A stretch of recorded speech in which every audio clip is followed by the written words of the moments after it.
Hey,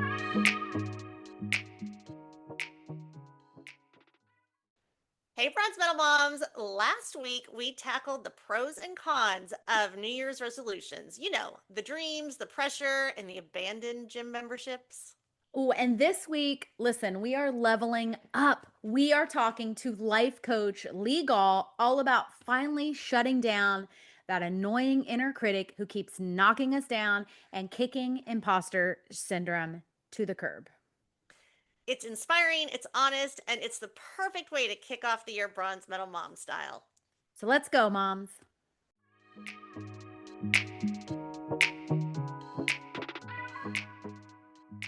Hey there, friends. Welcome to Bronze Medal Moms, the podcast where we aren't going for gold, we're going for bronze on the daily. I'm Amy. And I'm Amanda, and we are here to remind you that you don't have to be perfect to show up, survive, and even thrive in motherhood.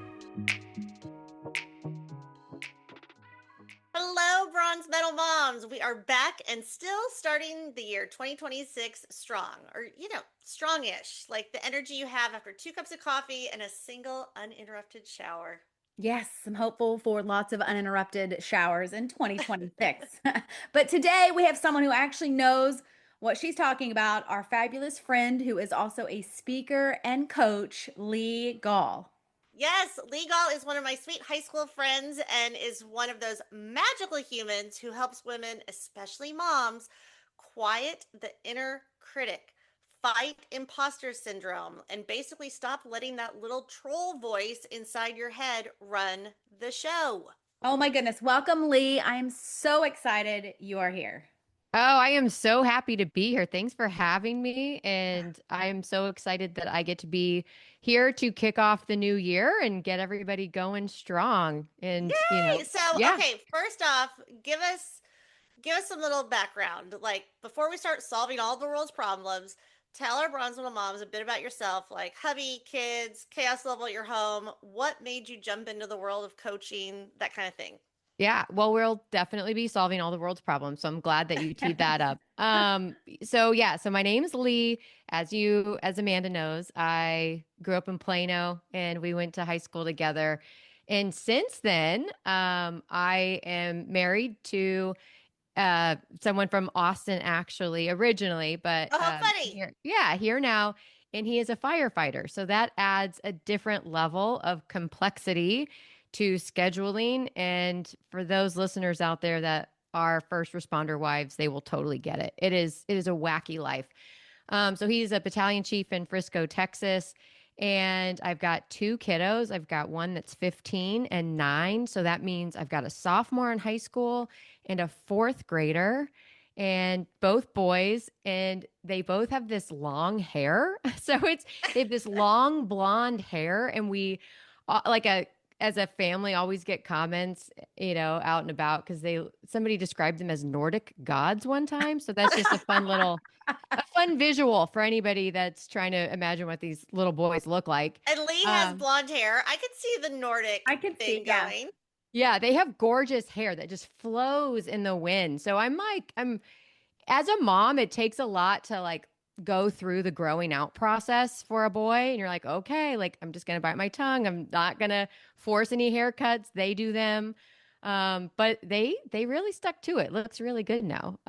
In terms of chaos level, it's constant. There's the dynamic of the fire schedule and the different complexities of having such a large age gap between the boys, high school and elementary, and throw some dogs in there and some, moms and mother-in-laws that live nearby, and you got a nice stew of chaos brewing. I Oh love my it. gosh. I love that. Yeah, so we're similar. I thought I had a big age gap when we had our oopsie baby, but we're 11, 9, and 3. And I'm one of the only people at our school. Our school runs 12 months all the way to 8th grade. And I'm one of only 5 families at the school that has a middle schooler, an elementary schooler, and a preschooler Ooh. all at the same school. That's like Yeah, you should wow. get like an award or a special t-shirt or something for that. I think we should make t-shirts. And yet I've gone up to the other 5 families and they're not as excited about this monumental. They're like, no, it's not cool. And I was like, no, it's very cool. I was thinking t-shirt as well. So maybe you just rock that one on your own and, just wear it with pride and then through that other people will go, "Okay, like this Like, oh, is a look at this badge of club. Look at honor." this cool club of craziness. Yeah. And Amy's got an Yes. 11-year-old girl Oh, too, she's and that's 12 why now. She's 12. oh, that's right. She's 12 She's because she gonna just had a she's birthday. yeah, she's gonna listen to this and be like, Miss Amanda, I'm 12. Right. She's a sixth grader, but she is also an only child. So Oh, yeah, there's a yes. different dynamic. Yes. In fact, she went out to dinner with her bestie the other night, and the mom sent me a text because her bestie has an older brother. And she said, we were only at dinner about 8 minutes, and Adelaide already busted out. Oh, I'm so glad I'm an only child. Oh, I guess wow. I guess the brother and sister were in rare form arguing or something. Wow, the level of awareness. Oh Does she yeah. say that though at home too, or is it just No. Oh, she's No. she's okay? pretty I was about to happy say that though. doesn't. Yeah, Yeah. they In always want fact, a sibling. yeah, she will definitely be listening to this episode. She is someone who's very self aware, has always been so in tune with her emotions. I mean, my husband and I did not grow up that way, right? We're children of the 80s where it was like, be Right. quiet, don't talk, suck it up, Yep. buttercup kind of thing. And so I'm sure we nurtured some of that in her, but a lot of it is just who she is. So like your inner critic, imposter syndrome, all that, she's gonna be like, oh yes, I'm here for it. I know all about this. So Heck yes. yeah, I'm excited. But so you do kind of specialize in helping women. And I think we are probably so guilty of that inner Mhm. critic. And when Amanda said something about imposter syndrome, I was like, oh my gosh, I just want to sit back and listen to this whole episode because I think, especially for moms, it's kind of a full time job of we're constantly second guessing ourselves. And then also most moms also have jobs or podcasts or they're writing books or they're, head of the PTO. They're doing so many other things. So, why do you think that negative voice is so loud for moms or women? I think specifically it's because of our conditioning and the way we are raised. And it's Yeah. if you really, I mean, so you go back into like prehistoric times, man was put on the earth, we were trying to survive, and we had to do so by identifying, what would kill us and what would keep us alive. And so we have a natural disposition to kind of carry on negative thinking as a way of survival. Like, don't eat the red berries, eat the blueberries, Mm-hmm. run away from tigers, not towards them. And so, because of that, we have a tendency to think negative thoughts. But then you add on top of that the conditioning throughout life. And a lot of us resonate with that good little girl, Oh, yeah. wording. Be a good little girl, be Yes. quiet, don't, help mommy, be the helper, do all these things. And then it only continues. So you notice as you're growing up that you're receiving maybe more love and praise when you're doing the good things versus the bad things. So there's this early conditioning that gets you hardwired to behave in ways that people want you to because you get more love and affection when you do that. But then as time goes on, all we continue to receive is more of that messaging. So, in women in particular. That's So, interesting. I like that sound. I'm like, yep, 100%. Uh-huh. Yep, yep, yep. Yeah. yeah, I mean, think about all the marketing that we are raised with that men aren't. Like, your Mhm. hair has to be perfect, your skin has to be perfect, you have to look a certain way, your weight has to be this. Like, and that's just on TV. And now it's just all compounding, and you realize that we're already kind of gravitating towards the negative thoughts, Mhm. and it just creates this foundation of a tendency towards more of a negative disposition and a feeling that we have to be perfect, a feeling that we have to do what people want us to do because that's where our love came from, that's what the marketing's telling us, and there's just this innate messaging that we have to be a certain way. And so that's where that imposter esque component comes from because we think we're supposed to be a certain thing because that's what we've been taught. Well, Yeah. and we're worried like we don't want to, rough the waters and, what is that phrase? Stir the waters?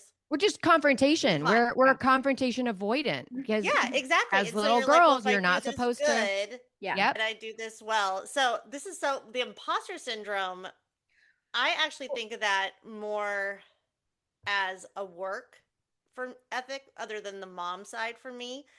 I will tell you this. So my husband, when I moved to Austin, he still does work at Apple and as an account executive, and he wanted me to do the same. And my background is in like fashion and not not tech.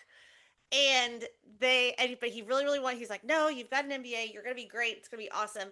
And I got the job and I worked there for 6 years. And then when I left, I still remember driving to work that last day and taking a breath and going, oh, they never figured out I didn't know what I was doing. Oh, wow. Oh my goodness. Yeah.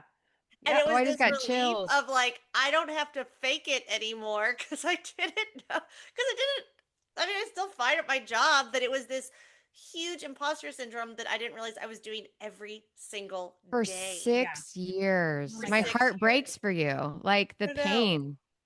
Yeah. Well, and for our listeners who may not have heard the term imposter syndrome, because even though I was in corporate America for over a decade, I didn't know the term until I was out of corporate America and started doing a lot of kind of self-assessment and a lot of personal development. So, imposter syndrome really is just when a person has these feelings of, it's usually kind of professional, like you feel like a fraud, like Amanda said, but it also can just be kind of intellectual. Maybe you don't think you're actually good enough or smart enough, right? Just so our listeners know what we're talking about when we say imposter syndrome, because it is a real thing. Well, Oh, and yeah, absolutely. Lee, you even talked about this. I feel like we're going off a tangent for work stuff here, but still, this we got a lot of working moms. You did do, I don't know if it was a reel or a YouTube video that I saw, but it was one about like, why did you think you couldn't get that job? What risk didn't you take because you're like, there's no way I'm gonna get that job. I'm not qualified, or I don't have this or that. Where it's like, I didn't think I'd get the job at Apple, but I did, and Yeah, yeah, and it it was was successful. I didn't get fired. I left. yeah, it's how many times that we let our own mind get in the way of doing the thing that we want because it's us that's telling ourselves that we can't do it. And that's essentially what imposter syndrome is, Mhm. whether it's applicable for professionals or, in this case for moms, it's where we essentially are denying that we are doing the thing. It's really a sense of our own lack of self-acceptance.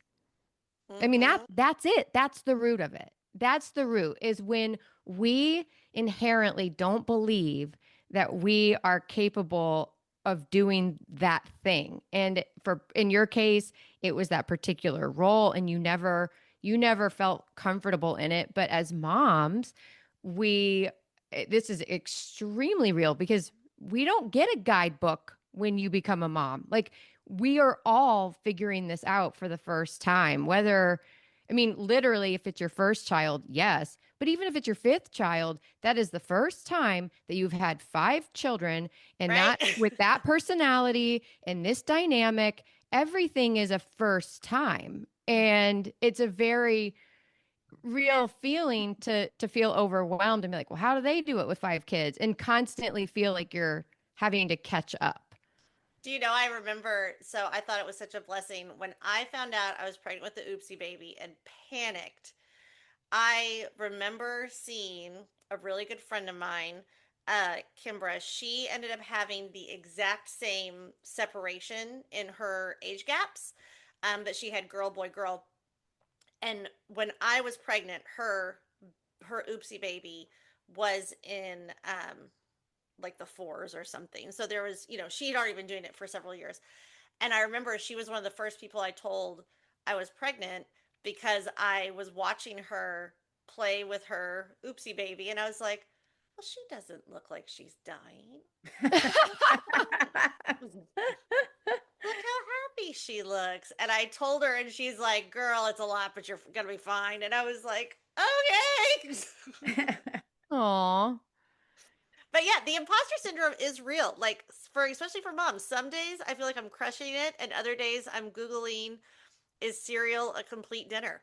It is. We actually Yeah. sell a bag that says cereal for dinner. So that I Yeah. can tell you is actually a complete dinner. But I also think nowadays, you mentioned like television. And as you were talking, Lee, I was thinking, oh man, body image. I grew up in the 80s with like Mhm. 17 magazine and like all of the, but I think it's even worse now, especially for moms with social media. I mean, I Mm-hmm. love social media, but then that's also where you see all the Pinterest perfect family photos or boo baskets they do for their kids or decorations or homemade things. And that's where I get imposter syndrome big time because I'm like, oh, well, I didn't do something as perfect or on theme or I didn't decorate as great. And I have to constantly remind myself that's not my kid, that's not my family, right? That's not my strength. So what do you think it is though is for moms who struggle most with imposter syndrome? Do you think maybe it is some social media influenced or what do you Well, think it is?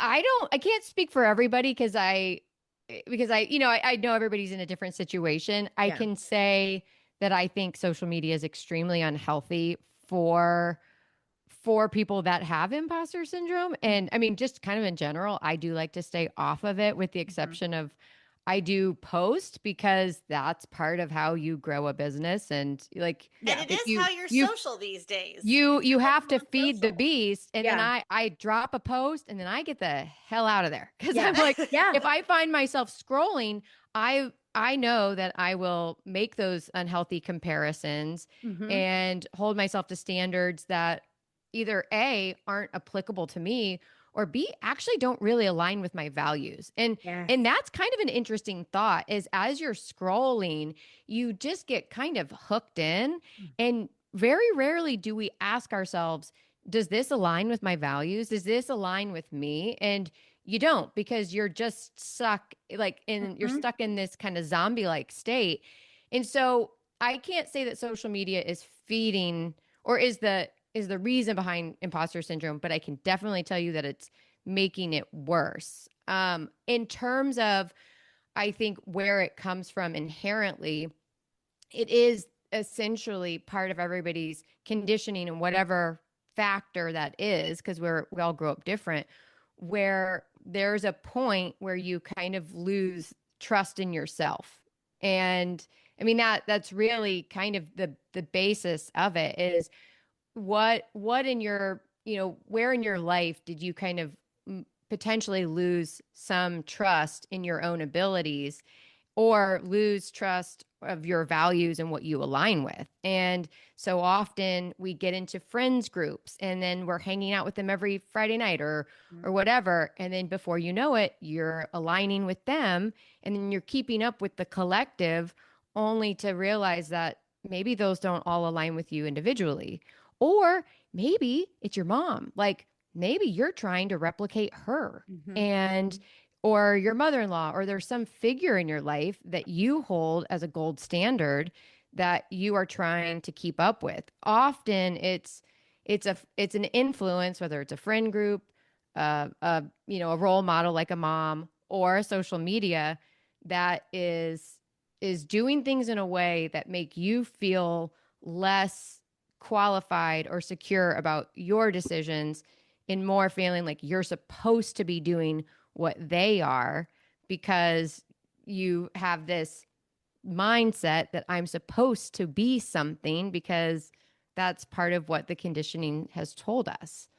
Which is so interesting because what comes to mind, and a girlfriend did the same thing. I remember we were pregnant with our first, and my mom was awesome, by no means perfection, but but she was awesome. But I really had such a great community of moms growing up, and that's what I thought was so cool, was this community of moms that I always knew, even if for some reason my mom and I had an argument, I had other moms to go to. I had other moms that would be there for me. And so then when it came time for me to become a mother, I had, you have the baby shower and you have like a friend one and then you have the mom one. And at the mom one, I'm surrounded by all these moms that were like, I get choked up thinking about it right now. I'm going to cry. But I remember saying when everyone was like, yay. And, after the gifts are done, I remember the words that came out of my mouth was, I hope I make you proud. I hope I do a Aw. good job.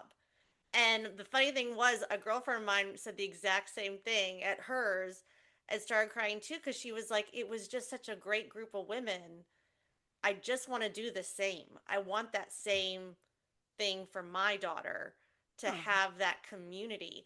And I do feel like that's really what I'm pretty adamant about.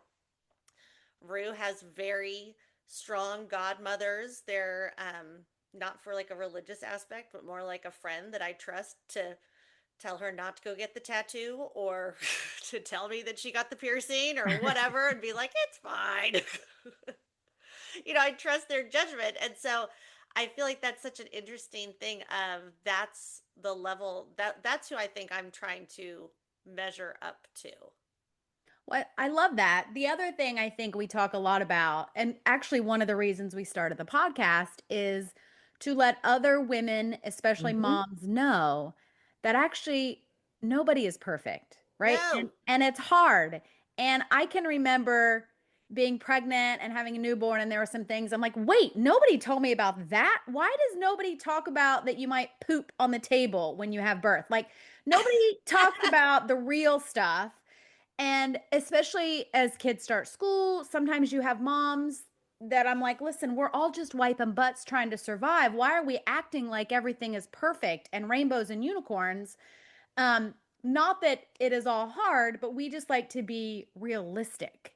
And I think Right. that's something too that helps. The more women can be real with each other, that can maybe help a little bit in terms of that inner critic and that imposter syndrome when you realize, oh, you mean everybody's kitchen island is constantly cluttered with crap from the week and it doesn't look like a Pottery Barn catalog every day? Okay, good to know. And it only stays clean for that 30 seconds that you're like, I cleaned it, it's done. And then the kids come in and you're like, well, crap. Yeah, I totally agree. I think that is the nature of this podcast is that it is about accepting everybody where they are. And I think the more we can talk about it is and that's hypothetical, and I know not everybody's just going to come air their dirty laundry situation, but the more realistic we can be that we're not perfect, and perfect doesn't exist, and there's 8 million people on this planet, so there's 8 million different versions of what perfect is. And I think even just really going back to what you mentioned about Amy on the parties and the curated party favors, and how sometimes we don't feel like we're meeting those expectations.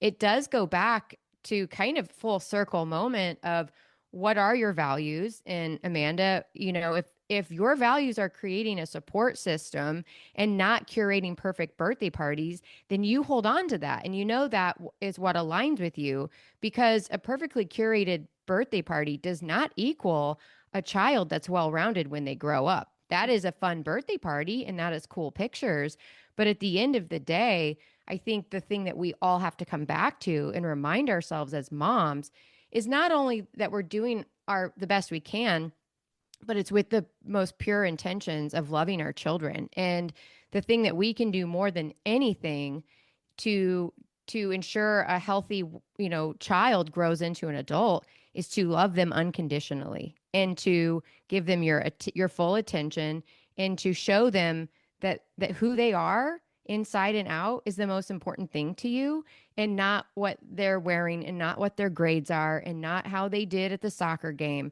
It's just loving them unconditionally for who they are, and knowing that if you are doing that, then you are being the best mom. And it's Mm-hmm. not all these tertiary things that we compare ourselves to. It's how did you show up for them Mhm. at That's any Well, point? yeah. And and I every actually saw this at a I think it was a celebrity reel. But I've started implementing this especially with my tweens, my 12 and 9-year-old.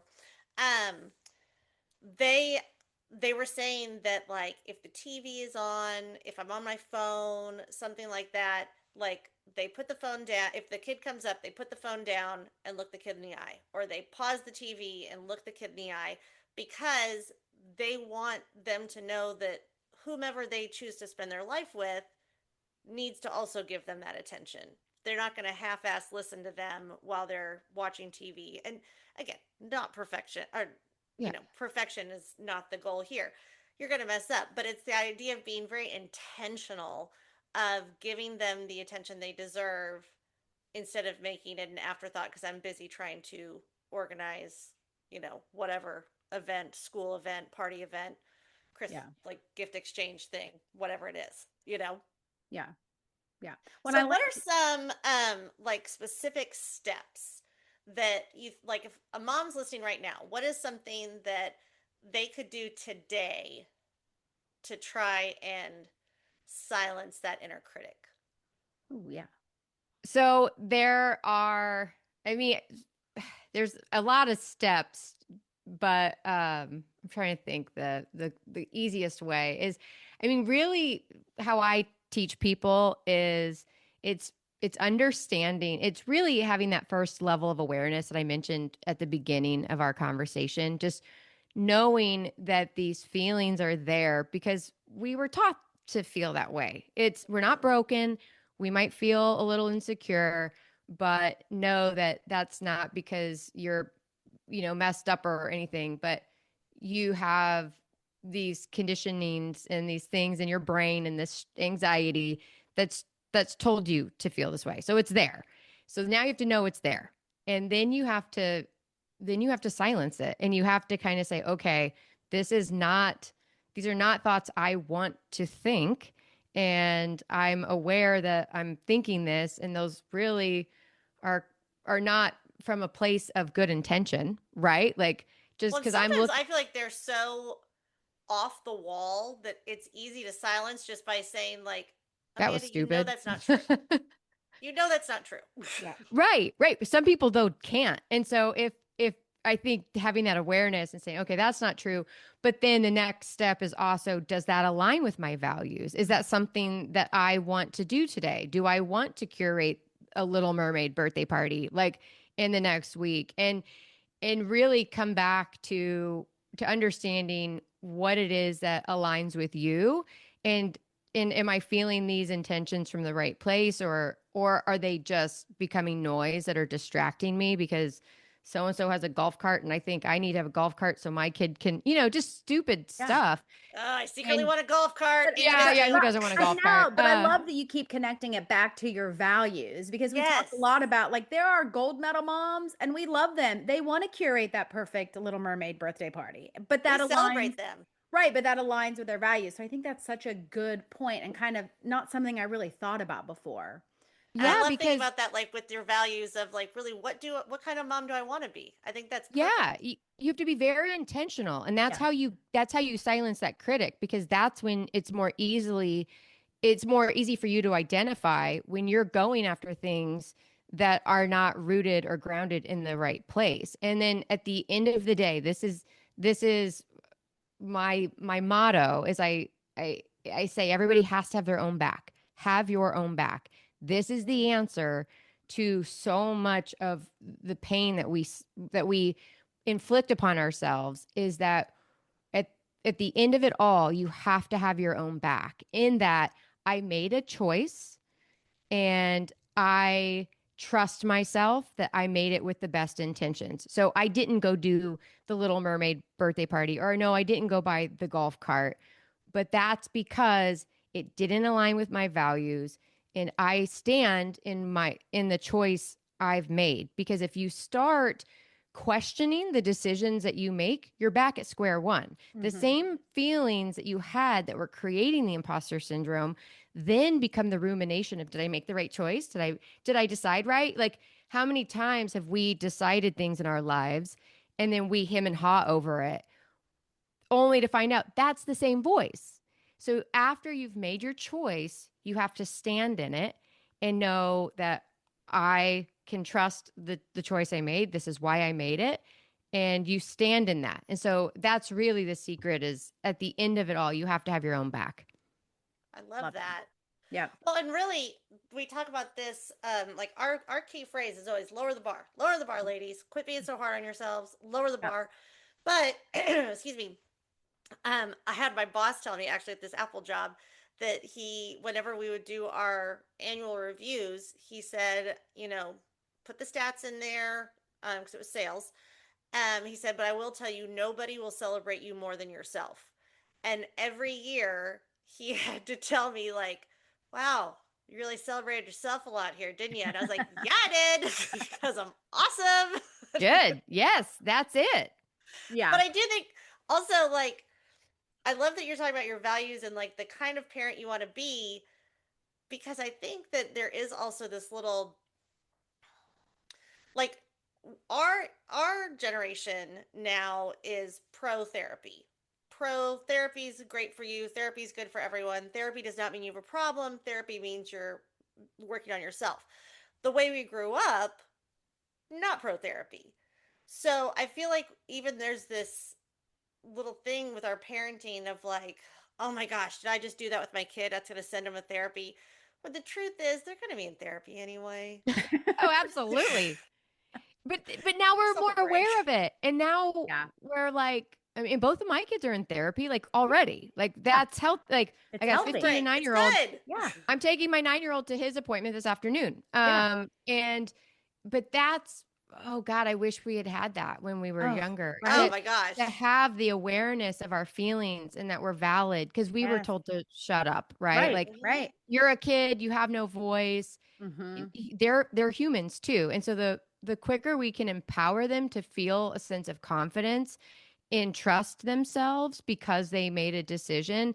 And if they, okay, so they messed up and it didn't go with how they wanted. They learn through that because they learn that they can trust how they handle it on the other side. And yeah, it's really just starting those conversations earlier and building that trust in them, because that's what we are essentially having to teach ourselves now. Right. Right. They may not have to deal with the inner critic or imposter syndrome as big as we do now. And especially for moms, I was thinking, Amanda, when you were saying we need to be our own biggest cheerleader, especially as moms, our clients, they are not giving us feedback. They are No. not telling us what a great job we're doing. If anything, they're yelling at us that we forgot their lunch or we're running late or whatever I it will is. say my toddler still holds my hand and tells me that I make him happy. Oh, I that's realize that's sweet. fleeting, Oh, But but you it's make that's like me why you have laugh. the oopsie our baby. our job is something that we're not going to see the fruits of our labor necessarily for maybe even a really long time. Yeah. But it's not like other jobs where you get great feedback or great job, right? Like especially as You don't moms get an when we're in annual it. review. We don't, especially No, when we're no, in thank it. God. Yeah, but I think it's even more important then we have to be our own cheerleader and silence that inner critic and kind of turn that negative talk around. So, Yeah, and I think also it's probably good that we're not getting the feedback from a mhm. child, because Yeah. their brains are still developing. They don't understand. And there's a saying like that, as an adult, you're in charge of your own emotions. And so how another adult reacts to me is on them.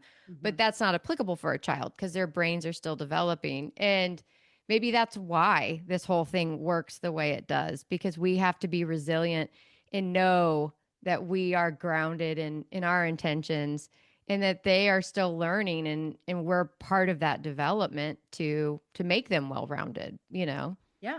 Yeah. I So, love that. go ahead. Okay, so this is one of my favorite questions. Um, so Lee, what is the most professionally worded piece of advice you've given to a client that was secretly inspired by something totally chaotic that you've learned from motherhood? Ooh. Yeah, that is a phenomenal question. And I Because actually, don't you feel I'm like sometimes you learn something and you're like, wow, that sounded wise. yeah, And no, it and came it's from funny, chaos. I'm rubbing my arms right now because I have chills. And the answer is so vivid in my mind, and it's a little kind of like, it's a little lovey-dovey therapy talk, but it is that you have to love. This is really kind of like lovey-dovey, like I said, but you have to love and accept all parts of yourself Mm. Mm. to, I mean, to just to be and to have your own back. You have to really love and accept all parts of yourself, and that I did learn through motherhood very specifically because there are times that we make mistakes. And, there was one in particular with my son that I remember has just kind of always held a spot in my heart and my brain that I didn't like, and it made me uncomfortable to think about. And it just, there's always times that we want to push away in Yeah. our minds, and we can't do that. And I have to love the Leigh that made that choice or went through that experience, Mm. because that's the best. She was doing the best she could under the circumstances. And so it really comes from, I know I've kind of gone in a circle, but it's that you have to love and accept yourself at all points in your life, despite what happened. And just know again that we're all doing the best we can as moms, and we might make mistakes and we might have wins and we might have losses, but we have to understand that we're always doing the best we can, and we have to love and accept those parts of ourselves at all times. Which I think is actually a really good lesson too when looking at your own mother. And Mm, there's gonna be instances like exceptions to this rule, but even when like, and I'm very blessed to have an older sister that we were, it's just the two of us with our mom. And so like even the stuff that happened that we were like, wow, that was bad, like that was yeah. not good parenting, she was doing the best she could at the time with what Yeah. she had. And I do feel like I try to remind myself that grace as well. Like even like last night, I snapped at the kids before they went to bed because they weren't going to bed. And so I was yelling at them. And then we sat there and I told her, I was like, yeah, I'm really sorry I snapped like that before bed. And she's like, it's okay, it happens. And I go, yeah, but I want you to know the reason I snapped is because you weren't going to bed and it's been really hard to wake you up in the mornings. And so I'm just worried you're not getting enough sleep. So that's what that was. And she was like, "Oh, I feel like I'm getting enough sleep." And I was like, "Okay." You're Yeah. not, but okay. Yeah, but look how far you've come. Parents of the 80s would not have said, "Hey, here's why I snapped. I'm sorry." Right. They Oh would have my been like, "Go God, to bed. no. I Right? snapped. Like, yeah. Why'd Yeah. you make me snap?" Well, and we share stories about that a lot, like where I recognize that or I apologize or, Adelaide would tell me sometimes, "Mama, you're using your frustrated voice." And I'm like, Oh, well, you shouldn't make me frustrated." No, that's not. I'm like, "Well, I'm sorry, but it's just kind of that recognizing." And like you said too, your mom also was doing the best she could. She has her Yeah. own inner critic and all of her own right baggage that she came with. But I do see the tides turning, especially like you said, therapy is, kind of commonplace now and encouraged, and we're talking It's about it's things. viewed as a positive. Well, it is, but I think for yeah. moms, especially when we're in the moment in the chaos, it's hard to remind ourselves of that. Mhm. Yeah. Yeah, absolutely. I think, yeah, I love this conversation, and I love that we kind of acknowledge the kids of the 80s grew up in a certain way Mhm. that is drastically different than today. And yeah, I love whenever I hear in school they're talking about their feelings or just acknowledge Yeah. it's all comes back to a place of feeling valid. And it's when you don't feel valid in whatever it is that you're feeling that you feel like less than. And the more we can validate, it's like, I might not agree with you, but hey, go on with your bad self. Like Right. it's just the truth. Like you can't tell somebody to feel anything different. It's like you're entitled to that. Go for it. But and then they might learn, they might not, but it's just part of the experience. Well, and I feel like we've got a therapist on staff at the school my kids go to, and my 9-year-old, he didn't really he didn't have a problem with bullying, but it was coming, and I could see it Mm. was coming, and the teachers could see it was coming. And I thought to myself, I was like, okay, I don't want the first time he goes to the counselor to be because of something negative that happened. So I asked the counselor, I was like, would you just meet with him so the first time isn't at a negative? Because I'm pretty sure the negative is coming. And and she said, yes, of course, no problem. And it was great, and it was a great choice, blah blah blah.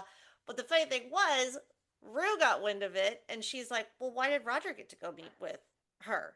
And I go, well, like there's a lot of stuff going on in his grade, and I just really wanted to get ahead of stuff. And she goes, well, I've never gotten to meet with her. Do I get to go meet with her? And I was like, okay. So I Yeah. just asked her, Well, I was like, Rue just wants to meet with you. She was like, yeah, sure. well, I wish more, especially public schools, could do things like this. Adelaide goes Yeah. to a private school, and Adelaide has actually a weekly, once a week self awareness class. Whoa. Yeah, where I mean, I guess technically she in a public school setting would be considered the counselor, but she comes into the classroom once a week and they have their That's what ours does self-awareness too. chat, and they all sit in a circle on the rug and they talk about kind of their, you know, their inner world and then how others are, you know, perceive them and how things they do and their perceptions and so yeah, I love that whole self-awareness piece. You know what ours does too? And I'm sharing this not to sound braggy about our awesome school, but if you are listening and have a counselor at your school, tell them to do this. So this started in fourth grade for Rue. So it's been going on for a couple years now. And there's a little girl. She's on the spectrum, and she's functional and verbal, but she's just extremely shy, Mm. extremely shy. And the girls love her, but they just really the counselor was like, I really want to hone in on making her feel more accepted and talk. And also in fourth grade, there was a ton of girl drama that was like making me want to pull my hair out. So the counselor would take like six girls at a time, Hmm. and they all got to have lunch in the counselor's office instead. And it was like a fun lunch that they just hung out and they talked, and she would like chime in if she heard something. And it made a world of difference. There was like little to no drama fifth and sixth grade. It was Nice. awesome. Yeah. Wow. No, Yeah, it was a no real, and girl the drama in sixth grade is, I think, That's an award worthy. I was oh, gonna fourth say grade that's was our hardest year, like and I make told believe. everyone, I was like, because we don't start school sports until fifth grade, and I was like, these girls need sports. They need a common enemy to attack every week. Driving me That's nuts. awesome. Oh my goodness. Well, Leigh, listen, can you tell us? I can imagine many of our listeners are going to be like, okay, I want to hear more about Leigh and what she said. Right. Can you tell us how our listeners can get more of you, where they can find you? Ah, thanks for asking. Yeah. Yeah, so I have a YouTube channel. It's the at the Leigh Gall, and that's LeighGall. And then I have a website, leighgall.com. So people can Okay. find me in both of those spots. Thank you. We will also put that in our show notes with the links. And then, you know, we're all in Texas. Not all of our listeners are in Texas. So do you, if they wanted to, you know, talk to you about being a life, do you do coaching first of all with Yeah, people? yeah. So I do You speaking and do? coaching and Okay. in virtual, in person. Okay. That's what So I was going to yes, see. You do virtual. yes, if there's anybody that's looking to speak with me and they are not in Texas, I can meet them virtually. But if there's also organizations that would like me to speak, I'm available to travel as well. So yes.